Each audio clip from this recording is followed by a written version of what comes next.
Spiral qo'yilgandan keyin qiyshayib qolishi, ko'ndalang bo'lib qolishi ko'pincha emizikli ayollarda bo'ladi. Chunki emizikli ayollarning bachadoni ozgina qisqaradi. Keyin jinsiy aloqada agar bir xillarda shunaqa bo'lib qolishi mumkin yoki og'ir yuk ko'tarish hisobiga mana bu turgan spiral sal aniq qoladi. Keyingi jinsiy aloqada mana bunday haydalib mana bu qiyshuv bo'lib qolishi mumkin bo'ladi. Mana bunaqasi turibdi spiral. Mana matkamiz mana bunaqa bo'lsa, mana matkamiz. Uzunasi mana bunday. Endometriy qavatimiz mana sal oqishroq bo'lib ko'rinyapti. Endi sal qanaqa qiling, spiral mana bunaqasi turibdi. Haqiqatan ko'ndalang turibdi. Buni spiralni olib tashlash kerak. Bunaqasi turibdi. Yo'q, ko'ndalang turibdi. Bunaqada og'riq ham, qon ham to'xtamaydi. Qon aralash keladi. Bunaqa holat mana spiral qo'yilgandan keyin qiyshayib qolishi, ko'ndalang bo'lib qolishi ko'pincha emizikli ayollarda bo'ladi. Chunki emizikli ayollarning bachadoni ozgina qisqaradi.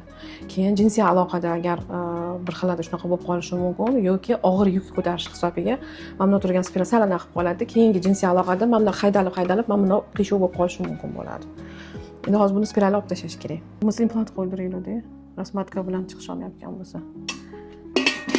3 yilgacha qo'yiladi. Agar keyin tug'moqchi bo'lsangiz 3 yil ichida oldirasiz. Agar 3 yil ichida tug'moqchi bo'lmasangiz 3 yildan keyin oldirib, tug'adigan bo'lsangiz bo'ldi, homiladorlikka harakat qilasiz. Tug'maydigan bo'lsangiz yana agar shunday qo'ydiraman desangiz qo'ydirsangiz bo'ladi.